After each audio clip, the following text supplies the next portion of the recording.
Welcome back to the Empire Builders Podcast. Dave Young here alongside Stephen Semple, and we're talking empires. Empires, businesses that started from scratch and are now, as the title suggests, empires. Kind of the whole idea. And that I saw that we were like listed in some top lists in Canada as well, like top business podcasts and top reverse engineering podcasts. I thought that was a cool, that's the list that I'd rather be on anyway. Well, we were higher ranked on that one, so there you go. I think it was number 2 or 3 on that, wasn't it? Didn't even know it was a thing. Yeah, pretty exciting. So today, you whispered in my ear that we're talking about the HexClad Corporation. Corporation. These are the pots and pans people with the apparently, according to ads that I've caught glimpses of, are now the perfect pans, or they think they built a better mousetrap. Yeah, and it is interesting if you take a look at them. If you've ever seen them, they actually have this pattern in them, and there's now a bunch of knockoffs, of course. But the whole idea is, with the raised surface of stainless steel, you can actually, the pan will brown, because a lot of nonstick pans don't brown very well. So the whole idea is you can get a nice searing with them. And also the way it's constructed, the nonstick surface is better protected. So you're not going to scrape the Teflon right off the bottom of your pan with your eggs. It'll withstand higher heat. Like you can put it in a 500-degree oven. Okay. So in many ways, one could argue with those things that is a better nonstick pan. Sure. So when did this happen? So they were founded in December of 2016 by Danny Weiner and Cole McRae. And boy, I'll tell you, very much a bootstrapped backyard business when they started. And in 2024, the business, it's estimated the business did $500 million in sales and become $1 billion brand. But how do you build Teflon pans, nonstick pans, as a backyard kind of thing? Well, that's what we're going to learn here. Okay. Now, here's the other interesting thing. They now do cookware and knives and accessories and all that other stuff, but they started basically with pots and pans. And Danny's first business he was an actor. Oh, okay. Well, that makes perfect sense. Doesn't it? Sure. So Danny started off as an actor. That was his goal. And he moved to LA, of course. Sure. Lots of auditions. And, there's a certain point when you're doing that, one of the things that starts to creep in is that, sense of that feeling of failure.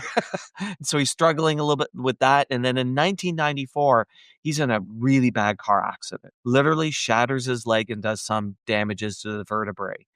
He's doing lots of rehab, many months with a cane, and there's no way to act. And he has to figure out how to recover and make money. And he's never felt so poor. Yeah. One day he's coming home. This is literally his worst moment. He's coming home. He has this home that's on the side of a hill, and he has no money, and he couldn't work yet. And the movie Braveheart has come out, and he had a free pass to the movie. So and it's a hot day, and his place isn't air conditioned, and the movie theater is. So he takes a bus. He sees Braveheart, and coming out of Braveheart, he sees this guy on the side of the road, and guy's selling oranges. Bag of oranges for $2, and he buys them. It's his last $2. So he's walking up this hill with this bag of oranges. He's trying to use his crutches. The bag breaks. Oh no! And the oranges all start rolling down the hill, and he can't chase them. Right? Yeah. Because he's on crutches. And it's this moment of self-pity, and he sits down and he just starts to cry. And then he starts laughing because he's like, I can't believe what I'm going through. And he realizes he needs to do something different. He just can't. He's got to do something. And at that time, he has a buddy from NYU who's selling cookware at trade shows. And so he reaches out to him. He says, could he help him?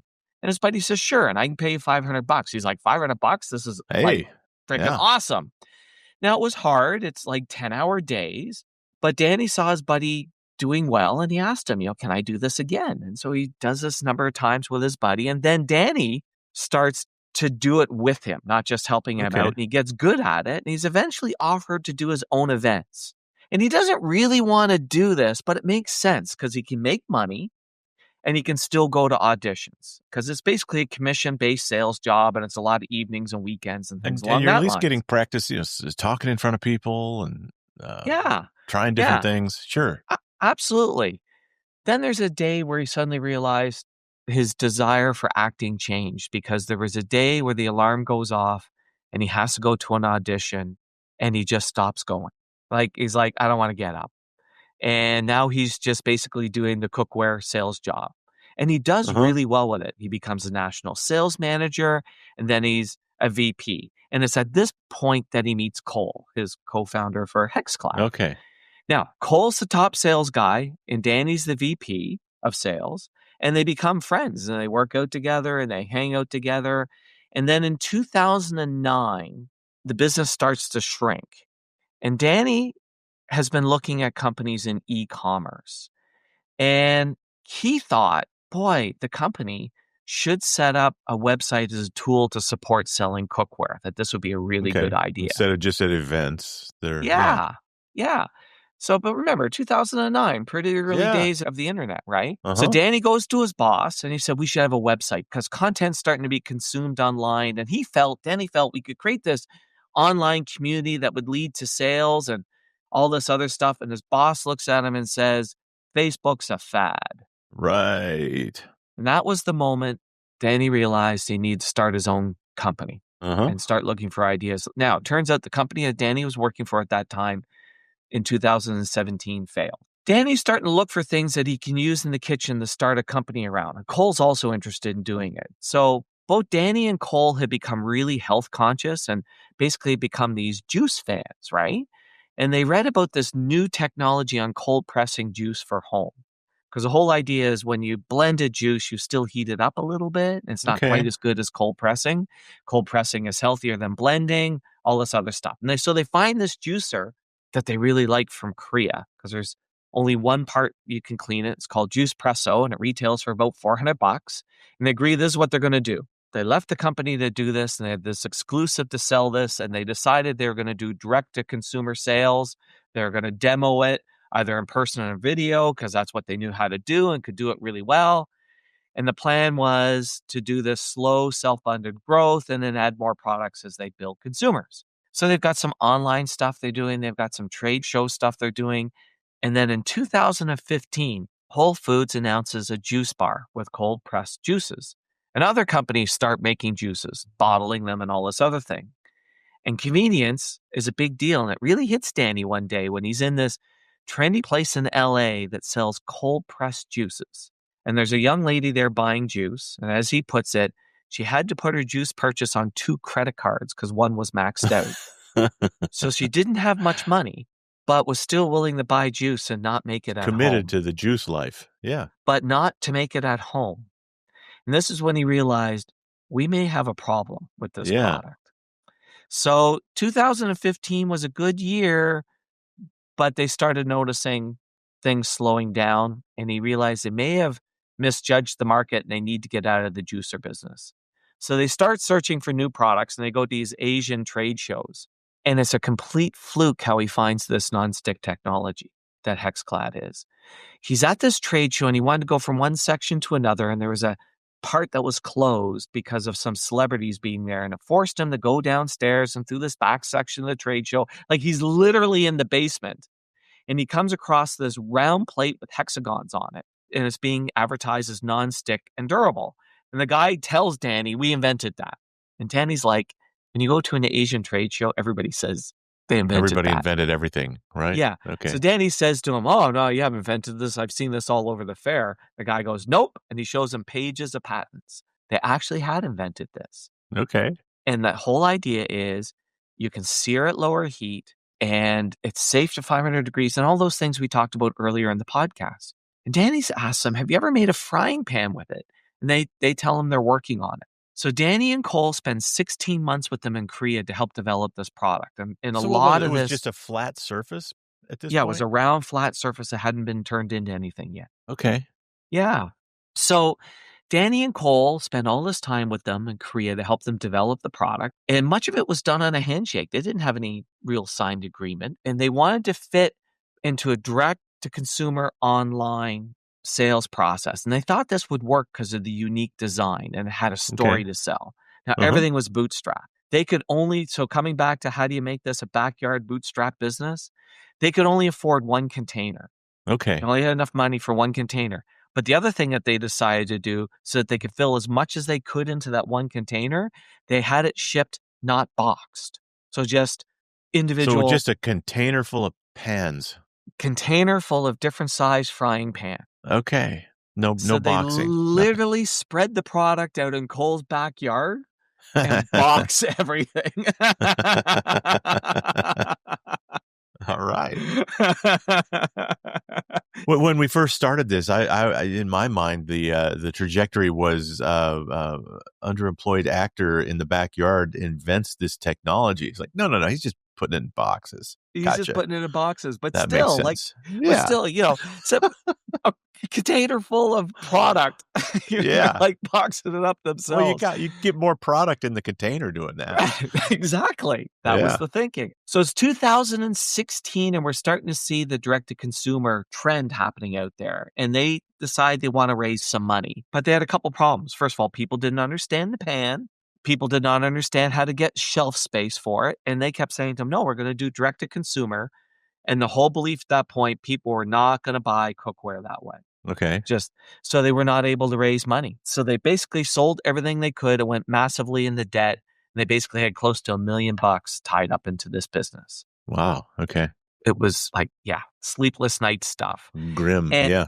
Now they had spent most of their adult life selling cookware face to face. And he saw the vision of the internet, which is, turned out now to be right. We see the explosion of Instagram chefs and things like that has gone on. They started to sell online, but at the same time, they still booked gourmet shows. And this, I think, is really important. They still booked gourmet shows so that they could interact with people. Sure. And the first one they did, the first day, they were explaining it, and they sold none. None. But then the second day, they started to sell. Stay tuned. We're going to wrap up this story and tell you how to apply this lesson to your business right after this. Hey, Rick, do you ever feel like... Yeah, I do. Spinning my wheels, getting no traction. I was going to say, like, we're part of a computer simulation. Like the Matrix. Oh, I guess. Your business still isn't growing, huh? Nope. Working harder, spending more, going down rabbit holes, but not growing. Exactly. Going through the motions. Like Neo at the beginning. Well, you could talk to the host. The guy on this podcast? Sounds like he's figured out all the secrets for growth. I mean, these stories are interesting. It doesn't cost anything to talk to him. That's true. Maybe I should get plugged in. Come on, do it. I want to hear what your ads sound like when they play at the beginning of this podcast. When you say stuff like that, it does sound like we're in the Matrix. Watch this. Take the blue pill, Dave. Let's pick up our story where we left off, and trust me, you haven't missed a thing. They started to sell online, but at the same time, they still booked gourmet shows. And this, I think, is really important. They still booked gourmet shows so that they could interact with people. Sure. And the first one they did, the first day, they were explaining it, and they sold none. None. But then the second day, they started to sell. They started doing better demoing. They sold 18. And then the next day, they sold even more. And what they started to learn was what was resonating with people. Okay. And what were the benefits? And the other thing that they noticed was are a couple of disadvantages to these pans in terms of how they clean versus nonstick. And so what they started to do was apologizing for what was not great, like leaning into, it's great at this and it's not great at this. And that's what they found resonated with people. And so they took that learning and they tweaked their Facebook ads. Okay. And things started to really rock. Then they reached out to Costco because they already had connections at Costco because they had with the previous company. So November 2017, they're given a test store to do in-store demos. And they actually relied on one of the old reps that they had knew at the old company. With Costco, there's no guarantee of success. It's low margin, high volume. Yeah. First day, they sold $5,000 in that one day. They did 10 days of events and sold $40,000 over those 10 days. So proved out on Costco, and Costco then offered them more stores. But now they got an inventory problem and stuff's still coming in unpackaged and they're hand packing it in the backyard. They would get so many paper cuts that one of the things they talk about, things would come in, they get so many paper cuts, they would have to go back over the inventory and clean the blood off the tape. Oh, man. That's amazing. So it would literally yeah. come in, they would box it and drive it to Costco to sell. 2018, all the money's being rolled back into inventory and they hit 10 million in sales and they become profitable. 2019, the direct to consumer, the online stuff really starts to take off and they double sales. Now, 2020. At some point, these pans are being packaged in China. Yes. Okay. Yes. Yes, very much so. There's a limit to how many. But then 2020, COVID hits, right? Costco shuts down road shows, groceries only, in-store demos, shut down, and they're stuck with all this inventory. So they have this huge amount of inventory that because they were planning on selling in the Costco. And it's heading into April 1st, and the online selling is doing okay, but they've got all this inventory.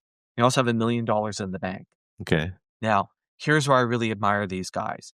In a moment like that, what is many businesses' gut feel is to preserve that cash, right? Sure. Yeah. You go into preservation mode, right? You just like batten down the hatches. That was the most businesses' COVID strategy. Yeah. So they're looking at it going, people are stuck at home. We've got the sales pitch down. The online sales is starting to work. We've got $1 million.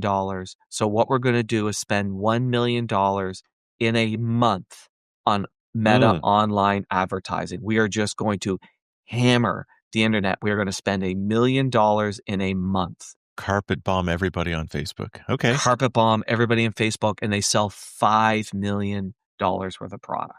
Best month ever. Summer of 2020, Gordon Ramsay notices them and starts to follow them online.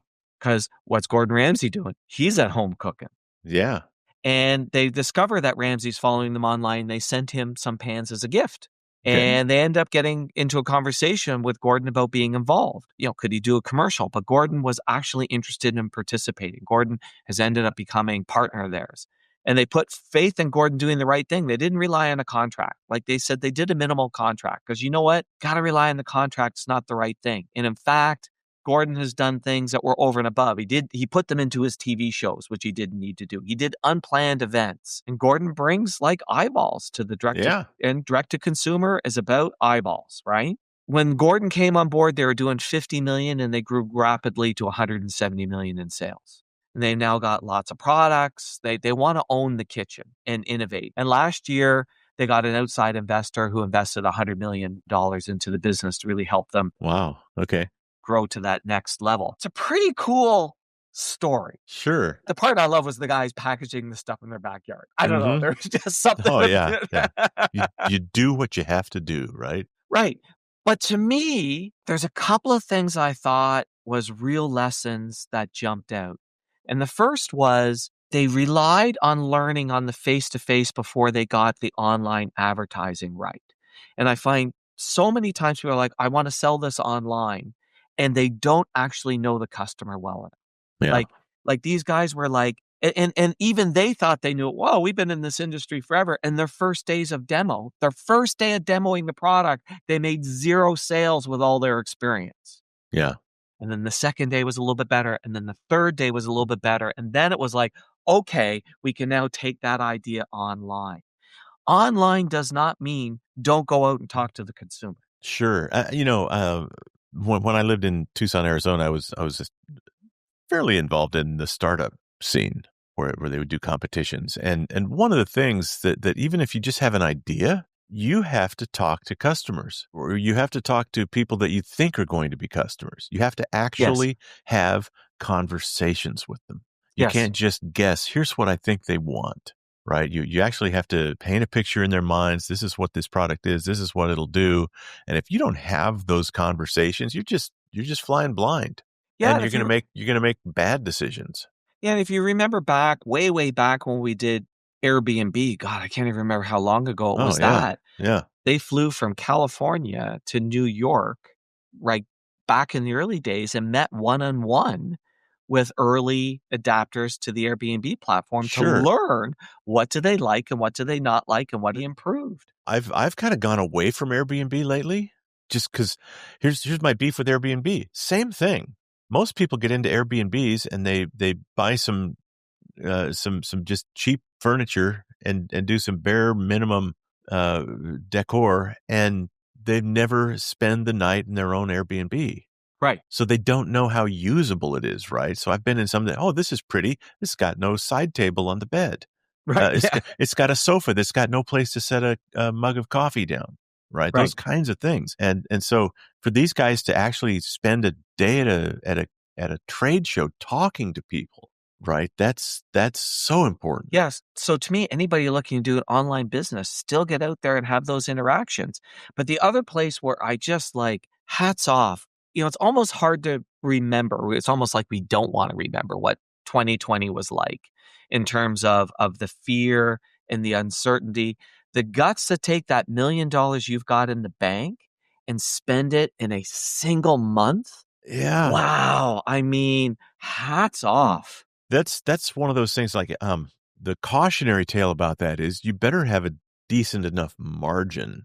Their margin was not great in the Costco stuff, but their margin was really good in the direct to consumer. Yeah, that makes sense. But to gamble it all like that, it takes guts. Yeah, I got nothing else. That's amazing. Now, the other thing too that I also like that they figured out in their demos was this whole idea of leaning into the flaw, right? Like, okay, it's not as good as this. And they leaned into that. And it's amazing how companies are so hesitant to do that. Like, I remember when we first got working with our used RV dealer, Noble RV out west, one of the very first things when we did a 1 day with Rick was this whole idea of, Rick, you should highlight the weaknesses. And for a long time, he was hesitant to do that because you don't do that. And I finally said to him, bring us one that you're having a hard time selling. And we wrote a thing where we leaned right into all the weaknesses on it. And it sold like in 24 hours. And since then, he now trains his salespeople. Look, there's a ding here. There's a scuff here. There's a problem here. Right. But when you do that, your claims now have more honesty. We call it at Wizard Academy, we call it address and dismiss. Yeah. Right. It's sort of like if you're standing in front of a crowd of people and you've got a big mustard stain on your shirt. Yeah. Rather than have people focus on the mustard stain and think, oh my God, he doesn't know he's got a big stupid mustard stain. You just point it out and you say, hey, look, I got a mustard stain on my shirt. You probably see that, right? I didn't have a spare shirt and I didn't want to not talk to you guys. So let's just all address the mustard stain and now dismiss it. Okay. It's there. Let's not dwell on it. I know about it. And then people are fine, right? Oh, that's out of mine. So if you call out your own flaws, you actually take it out of the people's hands to give you a bad review because of it. Correct. Right. Well, no, you knew that going in. You knew that maybe it doesn't clean as easily. Maybe it doesn't. I don't know what the flaw was that they were pointing out. Well, the flaw was it doesn't clean quite as well. Like you've got to actually work because I have one. They're doing the research. I'm like, oh, that's really cool. I went out and bought one, and then I'm getting a second one because I like them so much. But yes, they don't clean quite as well. But the trade-off is they sear amazing. Yeah. Me, that was the guts to do that spend was incredible, but also just the whole. Even though they had spent their adult life selling cookware, they still, because this was a new product, they still needed to perfect the pitch in front of people before they could get it online. And I think that's an amazing. If people took one thing away, let's take that away. Well, what a great story! And so, if you're trying to make it as an actor, the lesson here is get in a car accident and buy a bag of oranges. There you go. Your life will change. Thanks for bringing us the HexClad's story, Stephen. Well, I always like how you find a new lesson and everything, David. You got to circle back around to the start, right? That's the other big thing. All right, thanks, man. You know what they say to actors? Break a leg. Break a leg. Oh no. On that note, goodbye. Bye. Thanks for listening to the podcast. Please share us, subscribe on your favorite podcast app, and leave us a big, fat, juicy 5-star rating and review at Apple Podcasts. And if you'd like to schedule your own 90-minute empire building session, you can do it at empirebuildingprogram.com.